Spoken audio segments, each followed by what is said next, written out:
世卫大会将于5月下旬以视频方式召开。美国又开启1年1度的炒作台湾参加世卫活动模式，但台湾连续第5年没有获得世卫大会邀请。与特朗普不同，拜登政府这一次将皮球踢给了世卫组织总干事谭德赛。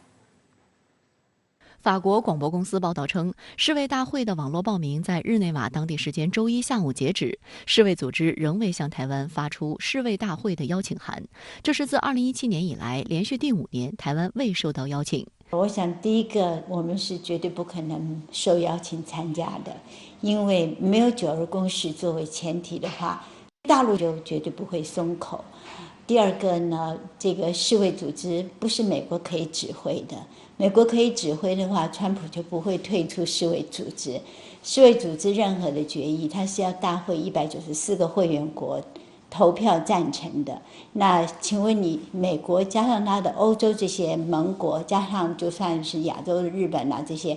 加在一起的话，有几十个国家呢？一样也不会30-50个国家了不起了，而且不会全部去支持他的。好，所以基本上台湾要进世卫，它的这个开门的密码就是9·2共识，不要的话那就算了，你就不要去，不指望着去了。美国施压没用。在周二的外交部例行记者会上，外交部发言人华春莹就此事回应称，台湾地区参与国际组织，包括世卫组织活动，必须按照一个中国原则处理。2016年民进党上台以来，顽固坚持台独立场，拒不承认两岸同属一个中国，导致中国台湾地区参加世卫大会的政治基础不复存在。台湾地区无法参加世卫大会的局面是民进党当局造成的，民进党当局对此心知肚明。民进党当局炒作所谓参加世卫大会问题，真实的目的是以疫谋独，我们对此坚决反对。事实已经反复地证明，一个中国原则是国际社会大势所趋、民心所向。民进党当局的图谋绝不会得逞。我们奉劝民进党当局停止借疫情搞政治操弄，不要再自取其辱。拜登上台以来，美国政府继续极为高调地打台湾牌。上周还拉上7国集团外长会，以联合声明的方式首次宣称支持台湾有意义地参与世卫论坛及世卫大会。民进党当局对此相当亢奋，自以为参加世卫大会有戏，以为美国这次会向世卫组织提案邀请台湾。但仅仅在7国集团外长会结束后2天，美国国务卿布林肯就改了口，发声明称呼吁世卫组织总干事邀请台湾参与世界卫生大会。台前驻新西兰代表介文吉则揭露，美国明显是在踢皮球。布林肯他用美国国务院发了一个声明，那把所有的矛头就朝你这个秘书干事长要出来邀请。那么我刚刚说的这个一些那干事长那邀请的可能性很低。那要美国人来提案，我觉得布林肯那个声明说要干事长来邀请就已经表明他不会提案了。那么，所以今年这件事情，他现在把这种各种场合把这个声音炒出来以后大概过了这个5月26号以后，这件事情呢又变成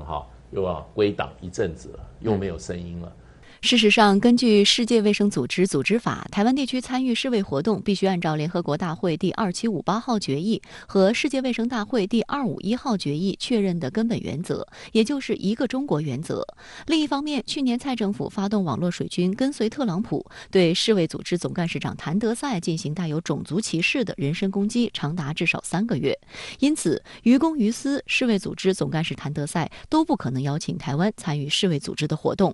而美国今年高调拉上7国集团，力挺台湾有意义地参加世卫组织活动，这件事情本身就是毫无意义的，必将以失败收场，并将大大损害美国和7国集团的信誉。深圳卫视注意到，去年的世卫大会分为5月的视频会和11月的续会2场，但美国都持续往年的做法，没有提案邀请台湾参与，还直言今年不适合帮忙提案。反倒是民进党当局给美国找台阶下，称是蔡政府担心刺激大陆方面而婉拒美国向世卫组织提案邀请台湾参与，进一步证实民进党当局炒作世卫大会就是一场闹剧。我们真正认为参与 WHO 活动这么重要的话，我认为最重要是我们要跟大陆关系要做的改善。那么如果说我们能够像马英九时期的话，我们跟大陆关系是这样子的互利互补的话，那当时不就参加了 WHA 呢？所以今天回过头来，我们说我们不能参加 WHA 成为观察员的话，那可能我们就要检讨一下我们现在的做法是不是真正想要参加。想要参加的话，答案在那边，你愿不愿意去走那条路？所以说，如果说明知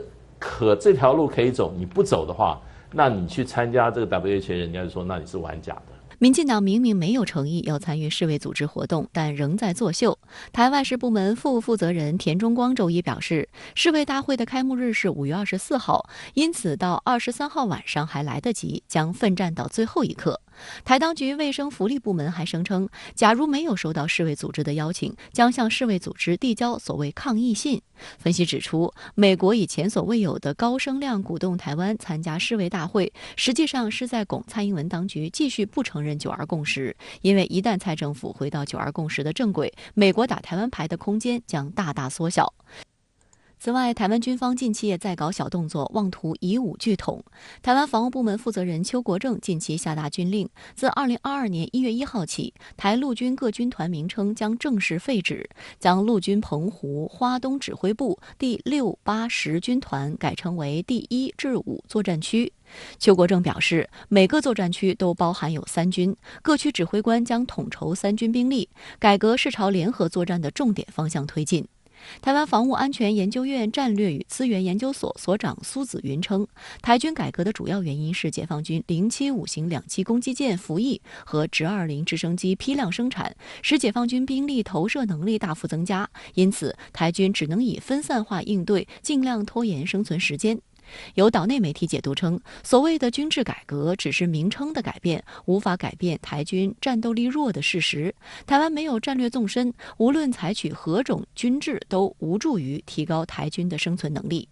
改革军制实际上是民进党一贯推行的去中国化的政治操弄，因为军团制是国民党当局迁至台湾时遗留的最后一个来自大陆的军制，民进党一向都看不顺眼。台当局前陆委会特任副主委张显耀指出，在两岸关系紧绷的时候进行军制的改革，其实是民进党抓住了无足轻重、画错重点的次要问题，强化了民进党当局独化的倾向。周一，台立法部门还就中美冲突加剧下的台海情势发展进行专题讨论。台防务部门副负责人张哲平声称，美国以多边方式持续推动自由开放的印太战略，台湾对美国来说至关重要。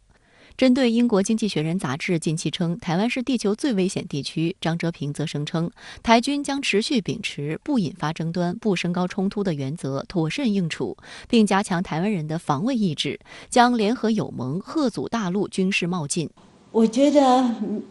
大概没有任何一个国家敢在台湾爆发军事冲突的时候介入台湾。不管你讲盟友，我们没有盟友。你讲友盟，搞不清楚友盟是什么。但是事实上，我们可以猜得出来，他讲的所谓友盟，其实就是美国跟日本嘛。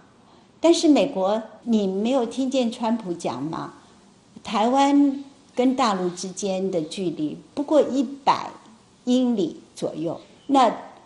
从夏威夷到台湾呢，就有5000英里。你要从美国本土到台湾呢，有8000英里。所以川普时代就讲了，在西太平洋这